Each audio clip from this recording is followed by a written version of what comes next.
اعوذ باللہ من الشیطان الرجیم بسم اللہ الرحمن الرحیم واطیعوا اللہ واطیعوا الرسول، اور اطاعت کرو اللہ کی اور اطاعت کرو رسول کی صلی اللہ علیہ وسلم، واحذروا اور بچتے رہو۔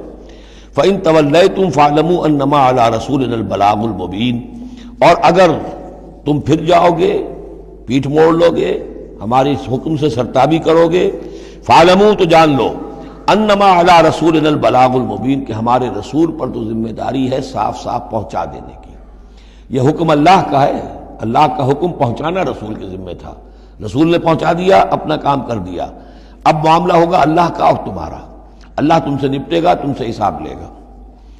یہ جو اب اگلی آیت آ رہی ہے، یہ بھی قرآن مجید کے فلسفہ، حکمت اور دین کی بڑی گہری باتوں کے ضمن میں بہت بنیادی آیت ہے۔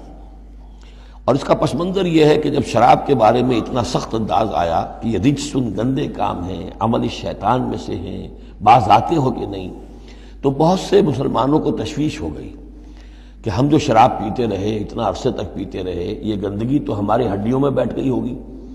آج کا کوئی شخص کہے گا کہ میرا شاید کوئی سیل بھی نہ ہو جسم کا کہ جس میں شراب کے اثرات نہ پہنچ گئے ہوں، تو میں کیسے پاک ہوں گا؟ کس طریقے سے یہ چیز جو ہے اب یہ گندگی میرے جسم میں سے دھلے گی؟ تو یہ تشویش جو ہے اس کو رفع کرنے کے لیے، جیسے تحویل قبلہ کے وقت تشویش ہو گئی تھی کہ 16 مہینے جو ہم نے نمازیں پڑھی، اگر اصل قبلہ تھا کعبہ اور ہم نمازیں پڑھتے رہے بیت المقدس کی طرف رخ کر کے، تو وہ نمازیں تو ضائع ہو گئی۔ اور نماز ہی تو ایمان ہے، وما کان اللہ لیضیع ایمانکم، نہیں اللہ تعالیٰ تمہارے ایمان کو ضائع کرنے والا نہیں ہے۔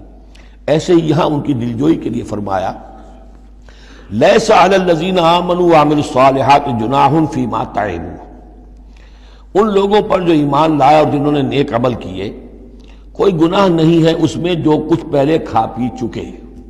کسی شے کی حرمت کے قطعی حکم کے آنے سے پہلے جو کچھ کھایا پیا گیا، جبکہ اس کی حرمت کا اعلان نہیں ہوا تھا، تو اس کا کوئی گناہ ان پر نہیں رہے گا، یہ کوئی ان کی ہڈیوں میں بیٹھ جانے والی شے نہیں ہے۔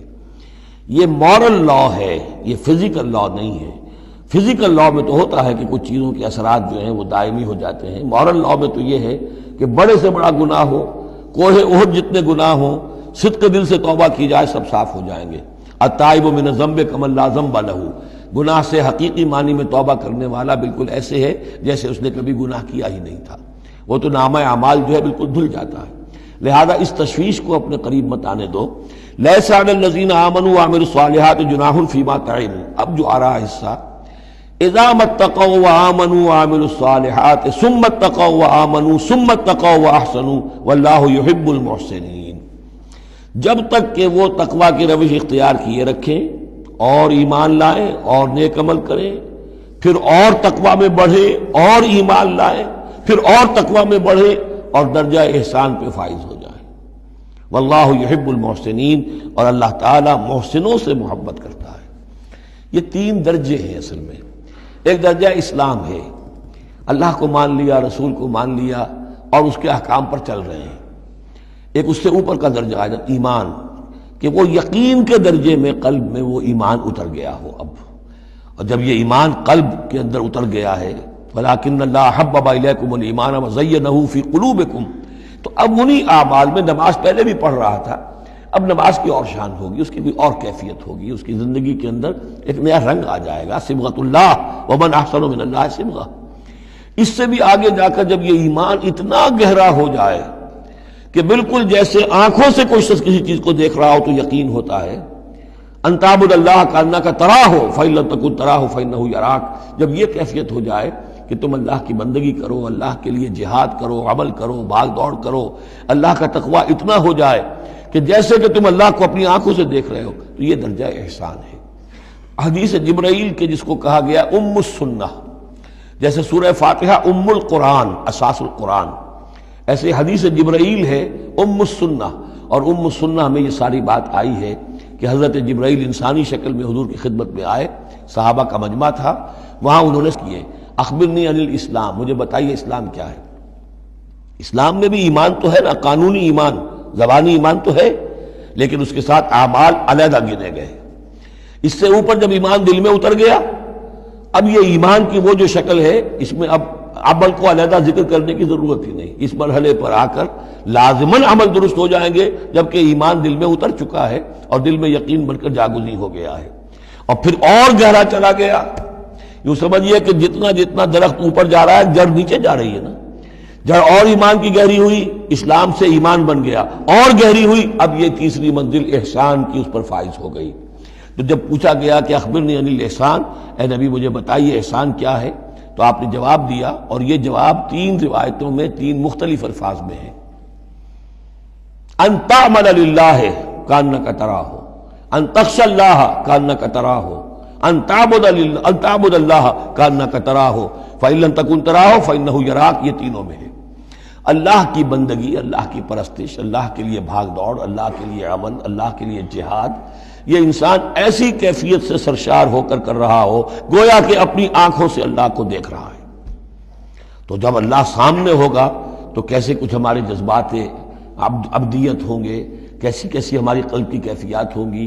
اس دنیا میں بھی یہ کیفیت حاصل ہو سکتی ہے، لیکن یہ اگر بہت کم لوگوں کو حاصل ہو تو اس سے ایک نچلا درجہ بھی ہے احسان کا، کہ کم سے کم یہ بات ہر وقت مستحضر رہے کہ اللہ مجھے دیکھ رہا ہے. فَإِن لَمْ تَكُن تَرَاهُ فَإِنَّهُ يَرَاكَ. تو یہ 3 درجے ہیں جو یہاں آئے، کہ ایک بیس لائن ہے لَيْسَ عَلَى الَّذِينَ آمَنُوا وَعَمِلُوا الصَّالِحَاتِ، یہ بیس لائن ہے. جُنَاحٌ فِيمَا طَعِمُوا إِذَا مَا اتَّقَوْا. اصل میں ایک کتاب مولانا مودودی صاحب کی ہے، تحریک اسلامی کی اخلاقی بنیادیں، اور بڑی اچھی کتاب ہے. اسلام، ایمان، احسان، لیکن ساتھ ہی تقوی، 4 الفاظ انہوں نے لیے ہیں اور 4 مراتب قرار دیے ہیں. اس میں سے تشریحات تو ساری ٹھیک ہیں، لیکن میں ترتیب کے اعتبار سے اس آیت کی روح سے میرے نزدیک اس میں ایک اصلاح کی ضرورت ہے. تقوی کوئی مقام نہیں ہے. تقوی وہ اسپرٹ ہے، ڈرائیونگ اسپرٹ، جو دھکا دیتی رہے گی اور اوپر اٹھائے گی. چنانچہ تقوی کی یہاں کی تکرار ہو رہی ہے کہ بیس لائن سے تقوی نے اوپر آپ کو کیا، اب آپ اذا ما اتقوا وآمنوا وعملوا الصالحات، آپ کے ایمان اور عمل صالح میں اور رنگ پیدا ہو گیا.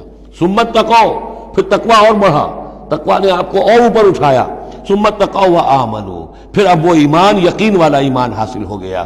اب یہاں عمل صالح کے علیحدہ ذکر کی ضرورت ہی نہیں. جب دل میں ایمان اتر گیا تو حضور نے فرمایا کہ الا ان فی الجسد مضغۃ اذا صلحت صلح الجسد کلہ واذا فسدت فسد الجسد کلہ. تو اس کے حوالے سے اب پورا کا پورا جسم ٹھیک ہو جائے گا. ثم اتقوا، پھر تقوی اور ہے تو اس کے نتیجے میں وَأَحْسَنُوا، درجہ احسان پر فائز ہو جائے انسان. اللہم ربنا اجعلنا منہم واللہ یحب المحسنین. اللہ اپنے ایسے محسن بندوں کو، درجہ احسان تک پہنچ جانے والے بندوں کو، جیسا کہ اس سے پہلے آیا تھا عمو وسمو، ایک غلط راستہ ہے کہ اندھے ہو گئے بہرے ہو گئے، اللہ نے پھر ڈھیل دی اور اندھے ہو گئے اور بہرے ہو گئے، اللہ نے اور ڈھیل دی اور اندھے ہو گئے اور بہرے ہو گئے. ایک وہ ہے، اور ایک راستہ یہ ہے، اسلام ہے، ایمان ہے، احسان ہے، اور تقوی جو ہے اس میں درجہ بدرجہ انسان کو ترقی دلاتا جا رہا ہے. صدق اللہ العظیم.